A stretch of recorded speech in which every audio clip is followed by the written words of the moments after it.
నిన్న బీజేపీ వాళ్ళు మాట్లాడిన మాటలకు సమాధానం చెప్పవలసిన అవసరం లేదు. కానీ నిన్నటి వాళ్ళ ప్రెస్ మీట్లో ఆ సంకుచిత ధోరణి రాజ్యాంగం పైన కానీ లేదా చట్టాల పైన కానీ ఒక అవగాహన లేని మిడిమిడి జ్ఞానంతో మాట్లాడినట్టుగా కనిపిస్తున్నది.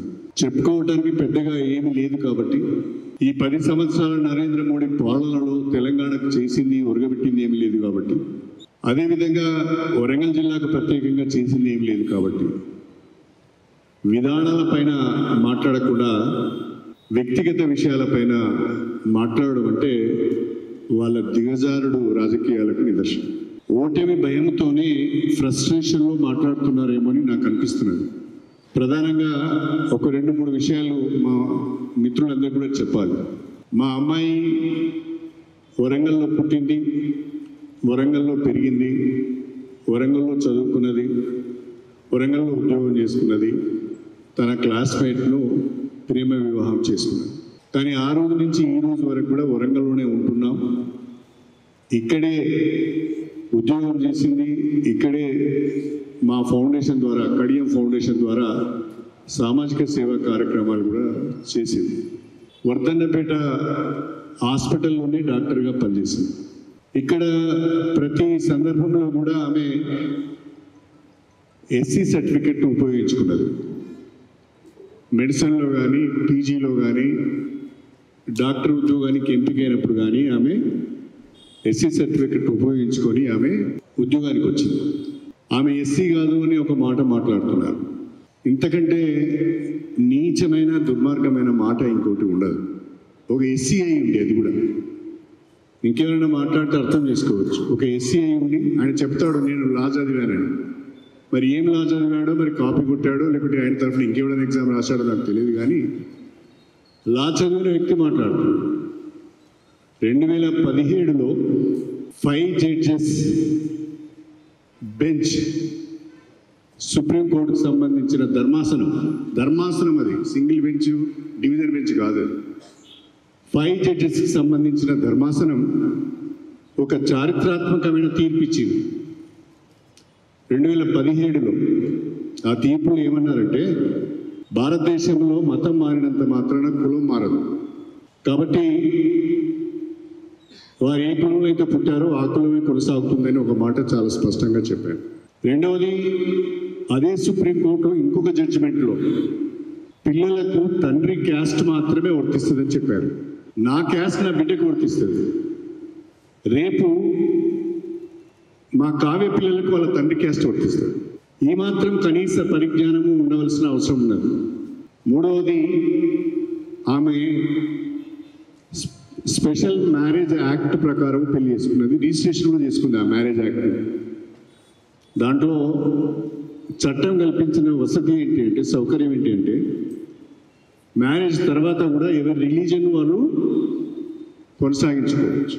కులం విషయంలో సుప్రీంకోర్టు తీర్పున్నది, మతం మారినంత కులం మారదని సుప్రీంకోర్టు తీర్పున్నది. అంతేకాకుండా చట్టాలు చాలా స్పష్టంగా, మ్యారేజ్ యాక్ట్లో కూడా చాలా స్పష్టంగా ఉంది. ఇన్ని విషయాలు ఉన్న తర్వాత కూడా కావాలని ప్రజలను తప్పుదోవ పట్టించాలని చెప్పి మాట్లాడడం చాలా దుర్మార్గం. దీన్ని నేను తీవ్రంగా ఖండిస్తున్నాను. దయచేసి ప్రజలందరూ కూడా ఆలోచించాలని నేను కోరుతున్నాను. వరంగల్ జిల్లా ప్రజల ముందు 30 సంవత్సరాలుగా నేను రాజకీయాలు చేస్తున్నాను. నేను నిన్న మాట్లాడిన వాళ్ళ లెక్క భూ కబ్జాలకు పాల్పడలేదు, రియల్ ఎస్టేట్ చేయలేదు, కాంట్రాక్టులు చేయలేదు, 100 కోట్ల ఆస్తులు నేను కూడబెట్టుకోలేదు. నా రాజకీయ జీవితం అంతా తెరిచిన పుస్తకం. ఎవరికి తెలియని ఏమి లేదు దీంట్లో. నాకు పెద్దగా రాజకీయ కుటుంబం కాదు నాది. 100 కోట్ల ఆస్తులను అంతకన్నా కాదు. నా నిజాయితీ నా పెట్టుబడి, నా పనితీరే నా పెట్టుబడి. ఆ పనితీరుతోని, ఆ నిజాయితీతోని రాజకీయాలు చేస్తూ వచ్చాను. నిన్న అరుణ్ రమేష్ గారు మాట్లాడుతూ నేను ఆయనకు వెన్నుపోటు పొడిచానని ఒక మాట మాట్లాడాడు. నాకు అది చాలా ఆశ్చర్యాన్ని కలిగిస్తుంది. 1994లో నేను మొదటిసారి ఎమ్మెల్యే అయ్యి మంత్రి అయినప్పుడు అరుణ్ రమేష్ గారు టీడీపీలో ఒక సామాన్య కార్యకర్త. నాతోనే ఉండేవాడు. ఆ రోజులలో ఒక దళితుడిని క్లాస్ 1 కాంట్రాక్టర్ చేయాలని నేను ఆలోచించి, రమేష్ను గుర్తుపెట్టుకో, ఈరోజు నేను చెప్పవలసి వస్తుంది కాబట్టి, రివీల్ చేయవలసి వస్తుంది కాబట్టి చేస్తున్నా. నేను మంత్రిగా మా ఇంటికి అప్పటి చీఫ్ ఇంజనీర్ను ఇరిగేషన్ రమేష్ను ఇద్దరిని కూడా బ్రేక్ఫాస్ట్కి పిలిచి, ముగ్గురం కూడా కూర్చొని, రమేష్ నా తమ్ముడు, మీరేం చేస్తారో నాకు తెలియదు, మా దళితుడు కూడా క్లాస్ 1 కాంట్రాక్టర్ కావాలి, దానికి ఎట్లా మీరు సహకరిస్తారో చెప్పండి అంటే, జైత్యాల ఎస్ఆర్ఎస్పి వర్క్స్ ఆయన వేరే వాళ్ళ పేరు మీద ఉంటే అవి టర్మినేట్ చేసి రమేష్ ద్వారా చేయించి ఆయనను క్లాస్ 1 కాంట్రాక్టర్గా నేను ఇరిగేషన్ మినిస్టర్ ఉన్నప్పుడు చేశాను. మర్చిపోయినావా రమేష్? అన్యాయం కాదా ఇది? పోనీ నిన్ను క్లాస్ 1 కాంట్రాక్టర్ చేశాను, నాకేమైనా డబ్బులు ఇచ్చావా చెప్పు ఇప్పుడు ఓపెన్గా. పలానా రోజున శ్రీహరి గారికి పలానా వర్క్ విషయంలో ₹1,00,00,000 ఇచ్చినా, లేకుంటే పలానా వర్క్ విషయంలో 50 లక్షలు ఇచ్చినా, ఇంకో దగ్గర 10 లక్షలు శ్రీహరి గారికి ఇచ్చినా అని చెప్పు. ఇంత ఓపెన్గా ఛాలెంజ్ చేస్తున్నాను, ఇంత ఓపెన్గా నేను ఛాలెంజ్ చేస్తున్నాను. ఎన్నడైనా ఏ రోజైనా నీకు పనులు ఇప్పించి నేను ఏమైనా కమిషన్ తీసుకున్నాను? ఎన్నడూ తీసుకోలేదు.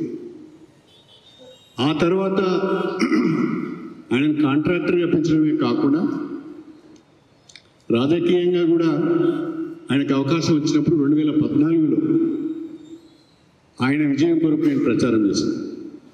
2018లో మళ్ళీ ఆయన విజయం కొరకు నేను ప్రచారం చేశాను. తిరిగి కారణాలు ఏమైనా 2023లో నన్ను పిలవలేదు ఆయన.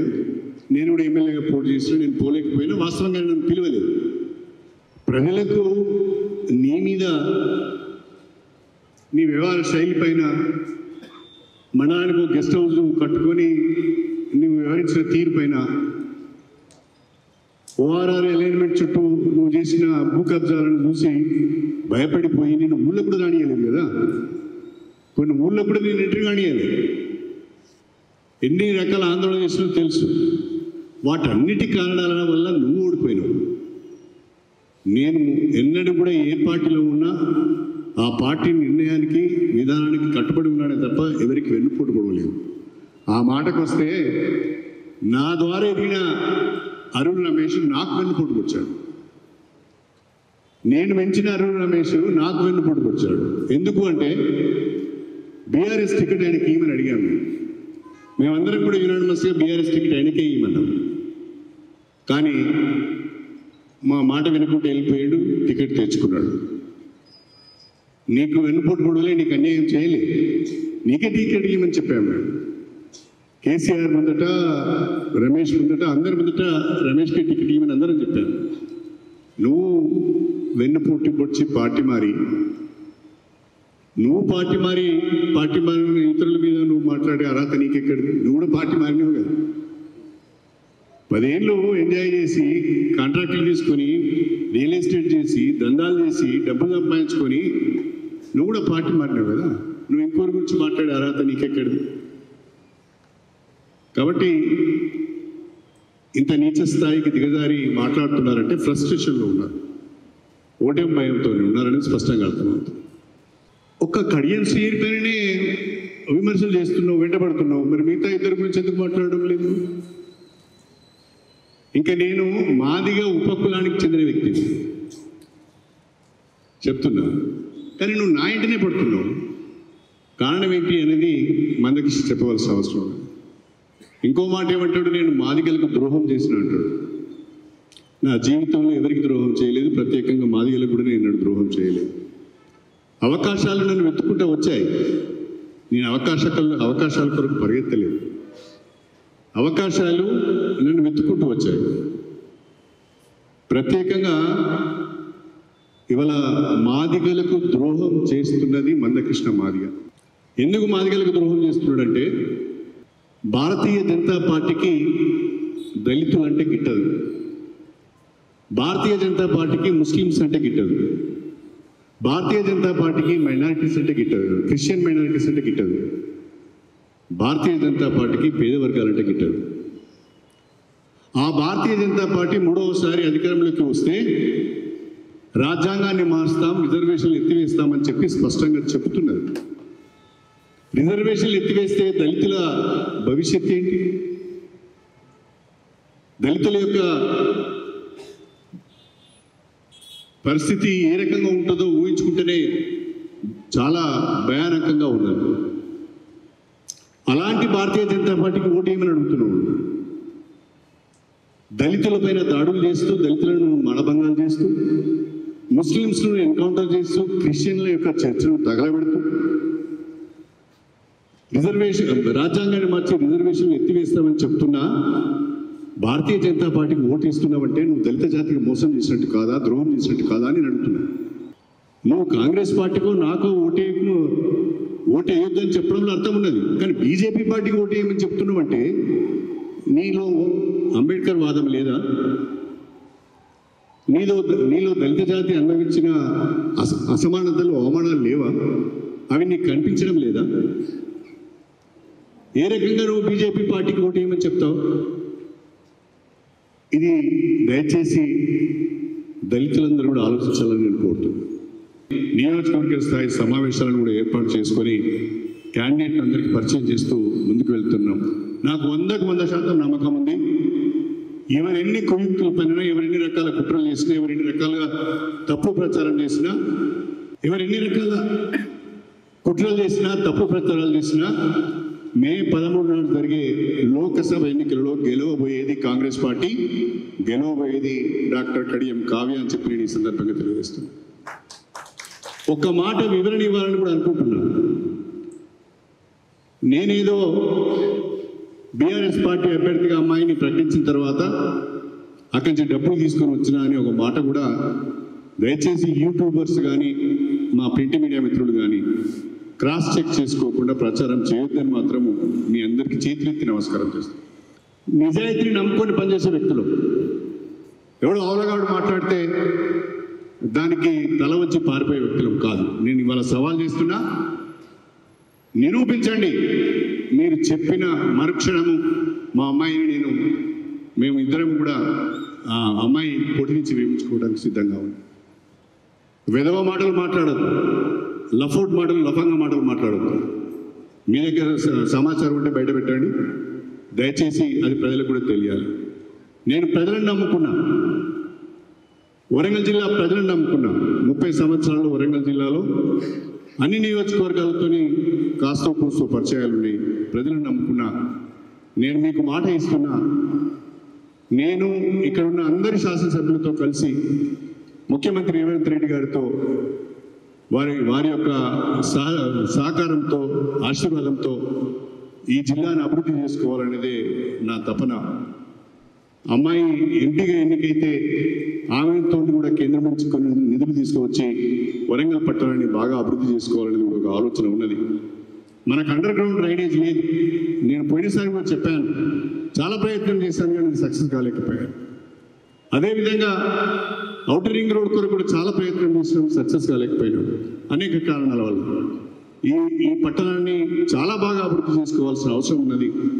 తప్పకుండా అందరం కలిసి వరంగల్ జిల్లాకు పూర్వవైభవం తీసుకొచ్చే విధంగా, వరంగల్ జిల్లా ప్రజల సమస్యలను పరిష్కరించే విధంగా ఎల్లప్పుడూ ప్రజలకు అందుబాటులో ఉంటాం.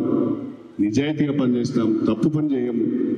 జిల్లా ప్రజలకు తలవంపులు తెచ్చి ఏ ఒక్క పని కూడా నేను చేయను అని చెప్పి, మా అమ్మాయి కూడా అలాంటి తప్పు పని చేయదు అని చెప్పి ప్రజలను నిండు మనసుతో డాక్టర్ కడియం కావ్యను ఆశీర్వదించాలని, బ్రహ్మాండంగా పనిచేస్తున్న కాంగ్రెస్ పార్టీకి మీ మద్దతు తెలపాలని, రేవంత్ రెడ్డి గారి నాయకత్వాన్ని, సోనియా గాంధీ గారి నాయకత్వాన్ని బలపరచాలని, మే 13 జరిగే ఎన్నికలలో డాక్టర్ కడియం కావ్య గారి చేతి గుర్తుకు ఓటేసి గెలిపించాలని చెప్పి వరంగల్ పార్లమెంట్ ప్రజలందరికీ కూడా చేతులెత్తి నమస్కారం చేస్తూ సెలవు తీసుకుంటున్నాను.